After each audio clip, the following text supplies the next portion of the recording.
नमस्कार मित्रांनो, आज आपण चर्चा करणार आहोत भोपाळ गॅस दुर्घटना याबाबत. भोपाळ गॅस दुर्घटना ही युनियन कार्बाइड इंडिया लिमिटेड म्हणजे UCIL मध्ये घडली. युनियन कार्बाइड इंडिया लिमिटेड या नावाशी तुम्ही परिचित नसाल, पण 1994 मध्ये ह्याचं रिनेम केलं गेलं होतं एव्हरेडी इंडस्ट्रीज म्हणून. ही कंपनी बॅटरी, पेस्टिसाइड, रॉकेट फ्यूलला लागणाऱ्या लिक्विडचं मॅन्युफॅक्चर करायचं. UCIL मध्ये 49.1% इंडियन गव्हर्नमेंटचे शेअर होते आणि 50.9% इतर होते. 1969 मध्ये UCILने सेवन नावाचं कीटनाशक तयार करण्यास सुरुवात केली. याकरिता मिथेल आयसोसायनेट म्हणजे MICची गरज पडायची. 1980 पर्यंत सर्व सुरळीत पार पडत होतं, पण 1980 मध्ये मार्केटमध्ये मोठ्या प्रमाणात बदल घडून आले आणि सेवनला प्रतिस्पर्धी म्हणून इतर कीटनाशक पण मार्केटमध्ये येऊ लागले. इतर कीटकनाशक हे सेवनपेक्षा कमी किमतीचे असायचे, त्यामुळे UCILला सेवनच्या किमती कमी करायची गरज पडू लागली. सेवनला लागणाऱ्या मिथेल आयसोसायनेट म्हणजे MIC ही भारताबाहेरून इम्पोर्ट करावी लागत असे. त्यामुळे UCILने ठरवलं की MICचं मॅन्युफॅक्चर इथे भारतामध्येच का करू नये. मिथेल आयसोसायनेटचं मॅन्युफॅक्चर करायचे अधिकार UCILने सेंट्रल गव्हर्नमेंटकडून मागून घेतले. सेंट्रल गव्हर्नमेंटने UCILला अधिकार दिले आणि त्यासोबतच सांगितले की एक प्रॉपर व्हॅक्युएशन प्लॅन बनवायला पाहिजे, जेणेकरून जर भविष्यात काही दुर्घटना होत असेल तर तिथे राहत असणाऱ्या लोकांनी त्यातून कसे बाहेर पडायचं याबाबत त्यांना माहिती असायला पाहिजे. मिथेल आयसोसायनेटच्या प्रोडक्शन त्या कंपनीमध्ये सुरू होते. फॉस्जिनच्या प्रादुर्भावामुळे तेथील एका वर्कर युनियन लीडरची 1981 मध्ये डेथ झाली. 1981 में मेंटेनेंस वर्कर अशरफ खान यहाँ काम कर रहा था. उसने सांस लेने वाला एयर हुड और उसके नीचे डांगरी पहनी हुई थी. अचानक उसके ऊपर फॉस्जिन गिर गई, उसकी डांगरी भीग गई. खान आतंकित हो उठा और नहाने के लिए इस रास्ते से भागा. वो यहां पहुंचा, उसने अपना हुड उतारा. उसके कपड़ों पर गिरी फॉस्जिन भाप बनकर उड़ी.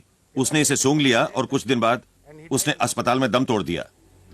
1980 मध्ये मार्केटमध्ये बऱ्यापैकी बदल झाल्यापासून कंपनीने ठरवले की सेवनच्या किमती कमी करायला पाहिजे. तेव्हापासूनच कंपनीमध्ये सुरक्षा संसाधनांकडे दुर्लक्ष केलं जाऊ लागलं. यूनियन कार्बाइड में मैंने 1971 में नौकरी शुरू की थी. तब यहाँ कुछ पौधों के अलावा कोई चीज नहीं थी. 1983 आते आते हमने इस जगह पर भारत का एक सबसे सक्षम और सुरक्षित रासायनिक संयंत्र तैयार कर दिया था. लेकिन कुछ समय से मानकों में गिरावट आती जा रही थी और मुझे एक से दूसरे विभाग में भेजा जा रहा था. मैं सेफ्टी विभाग में था, जहां से मेरा तबादला मेंटेनेंस में कर दिया गया. मैंने कहा अब बहुत हो गई नौकरी. नौकरी छोड़ते समय मैंने मैनेजमेंट को बताया कि अगर वो ध्यान नहीं देंगे तो परेशानी में पड़ जाएंगे. साल भर बाद वही हुआ भी. याच सुरक्षा संसाधनांकडे दुर्लक्ष करत असल्याची युनियन लीडरने या विरोधात स्ट्राईक केली आणि 1981 मध्ये त्याच वर्करची डेथ झाली. पण डेथ होण्याआधी त्यांनी ही गोष्ट त्यांचे मित्र राजकुमार केश सांगितले. राजकुमार हे न्यूज रिपोर्टर होते. त्यांनी या गोष्टीला गांभीर्याने घेतले आणि स्वतःकडून इनसाइडर इन्फॉर्मेशन कलेक्ट करण्याचा प्रयत्न केला. Then for me it started in 1981. I started working on this story when one of my friends who was working in the carbide got exposed to phosgene and died. His name was Ashraf. And that was December 81, and since then I started working on the story, and during the investigations I discovered that this is going to cause a disaster which could kill everyone in the city. सुरक्षा संसाधनांकडे दुर्लक्ष करण्यामध्ये बऱ्याचशा गोष्टींचं involvement होतं, जसे की जे नवीन worker higher करायचे ते अंडर क्वालिफाई असायचे. मॅनफोर्स कमी केला गेला, कॉस्टमध्ये कटिंग केली गेली आणि अशा बऱ्याचशा गोष्टींकडे दुर्लक्ष केलं गेलं आणि ह्याचाच परिणाम म्हणून डिसेंबर 1984 मध्ये गॅस दुर्घटना घडून आली. दक्षिण पूर्वी हवाओं के कारण संयंत्र पर तो गैस का असर नहीं हुआ, लेकिन वो सोते हुए भोपाल शहर में फैलने लगी. आपण नीट समजण्याचा प्रयत्न करू की त्या कंपनीमध्ये काम कसं केलं जायचं. MIC प्रोडक्शन करिता 3 टँक होते, ज्यांचं नाव E610, E611 आणि E619 असे होते. E610 आणि 611 मध्ये MIC भरली जायची. या दोन्ही टँकमध्ये MIC भरली जायची, पण ती 60% जास्त भरली जात नसते. आणि E619 ही टँक इमर्जन्सी करिता नेहमी खाली ठेवायची. तिन्ही टँकमध्ये एक एक पाईप आतमध्ये जायचे, ज्यातून नायट्रोजन आतमध्ये सोडले जात असे आणि एक पाईप बाहेर निघायचं, ज्यातून पॉइझनस गॅस हे स्क्रबरमध्ये नेले जायची त्याला बर्न करण्याकरिता. आणि त्या टँकमध्ये असलेलं MIC ही सेफली पद्धतीने बाहेर काढली जात असते. साधी प्रोसेस होती की एका पाईपने नायट्रोजन गॅस आतमध्ये सोडायचं आणि दुसऱ्या पाईपने पॉइझनस गॅस ही स्क्रबरमध्ये न्यायची. टँकमध्ये असलेली MIC ही सुरक्षा पद्धतीने बाहेर काढायची. नायट्रोजन आतमध्ये यासाठी सोडलं जायचं की ते प्रेशर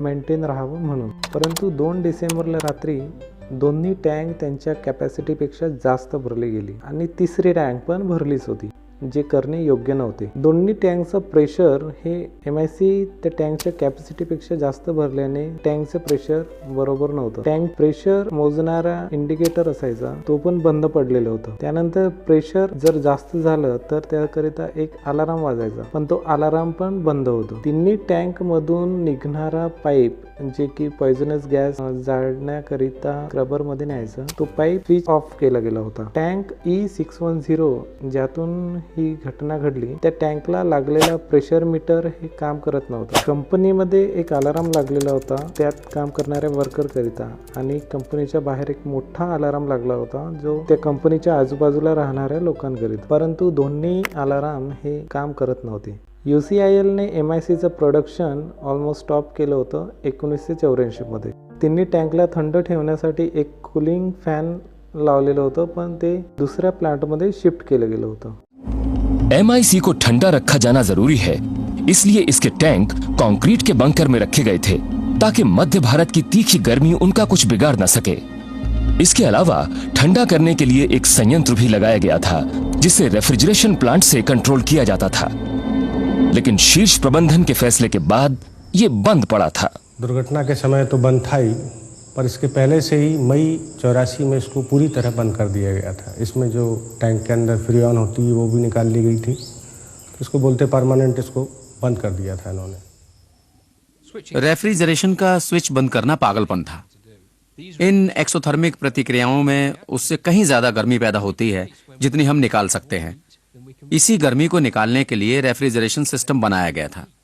उस सिस्टम के बंद होने से ही तबाही के आसार और बढ़ गए. त्या दिवशी वर्कर शिफ्ट चेंज करतात रात्री 9 वाजता. कंपनीमध्ये एंटर झाल्यानंतर त्यांना वाटलं की कुठेतरी लिकेज होतंय. लिकेज शोधण्याचा प्रयत्न केला आणि वाटलं की लिकेज शोधू आपण, आधी एक टी ब्रेक करून घेऊ. टी ब्रेक केल्यानंतर जेव्हा ते परत आले कंपनीमध्ये तेव्हा त्यांना डोळे जळजळण्याचा त्रास जाणवू लागला. त्यांना लिकेज सापडलं. एका पाईपामधून लिकेज खूप अल्प प्रमाणात बाहेर निघत होतं आणि थोड्याच वेळात हवेच्या माध्यमातून कंपनीच्या अवतीभवती असणाऱ्या लोकांवर त्याचा प्रादुर्भाव दिसायला लागला. प्रमाण ही गॅस एवढी घातक होती की अवघ्या काही मिनिटांमध्ये हजारो लोक मरण पावले. लोक दवाखान्यामध्ये धाव घेत होते, पण ऑन द वे असतानाच ते बेशुद्ध व्हायचे. दवाखान्यामध्ये गेल्यानंतर डॉक्टरांना हे कळत नव्हतं की ह्यांची ट्रीटमेंट कशी करायची, कारण ही बिमारी त्या डॉक्टरांकरिता पण नवीन होती आणि या पेशंटना कसं हाताळायचं ह्यांचा अनुभव त्यांना नव्हतं. त्यामुळे बऱ्याचशा लोक हे ट्रीटमेंट न मिळताच मरण पावले आणि काही ट्रीटमेंट दरम्यान मरण पावले. त्यानंतर जशी गोष्ट बाहेर येते तसे कंपनीचे CEO वॉरेन अँडरसन कडून एक टेक्निकल टीम भारतामध्ये बोलावली जाते. त्या टीम मार्फत एक ऑपरेशन राबवलं जाते. त्या ऑपरेशनचं नाव असतं ऑपरेशन फेथ. या ऑपरेशन अंतर्गत त्यांना टँकमध्ये असलेली MIC नष्ट करायचं होतं. वॉरेन अँडरसन या घटनेची जबाबदारी पूर्णपणे स्वतःवर घेतात आणि दुसऱ्याच दिवशी पोलीस त्यांना अरेस्ट करतात. कोर्टमध्ये ट्रायल सुरू होते. युनियन कार्बाइड कडून म्हटलं जाते की हे सर्व केमिकलच्या रिएक्शनमुळे झाले. गव्हर्नमेंट कडून म्हटलं जाते की युनियन कार्बाइडमध्ये काम करणारे एम्प्लॉई हे वेल ट्रेन नव्हते. ही केस सुरूच असते आणि तर निकाल लागत नाही. तेव्हा वॉरेन अँडरसन हे $470 मिलियन गव्हर्नमेंटला देऊ करण्याच्या अटीवर ही केस संपवली जाते. परंतु भोपाळमधील जनता आणि पीडितांचे नातेवाईक या निकालाशी खुश नसतात. ते विरोध करतात आणि प्रोटेस्ट करतात. त्यामुळे फेब्रुवारी 1989 मध्ये परत एक पिटिशन कोर्टामध्ये दाखल केली जाते सतीश धवन यांच्याकडून वॉरेन अँडरसन यांच्या विरोधात. आणि या वेळेला कोर्ट क्रिमिनल डिक्लेअर करतात युनियन कार्बाइड आणि वॉरेन अँडरसनला. वॉरेन अँडरसनचा मृत्यू होतो 2014 मध्ये. अद्यापही याचा निकाल पूर्णपणे लागलेला नाहीये. कोई कह रहे हमारा पति नहीं है, कोई कह रहे हमारी बीवी नहीं है, कोई कह रहे हमारे बच्चे नहीं है, कोई कह रहे हमारा परिवार पूरा बिछड़ गया.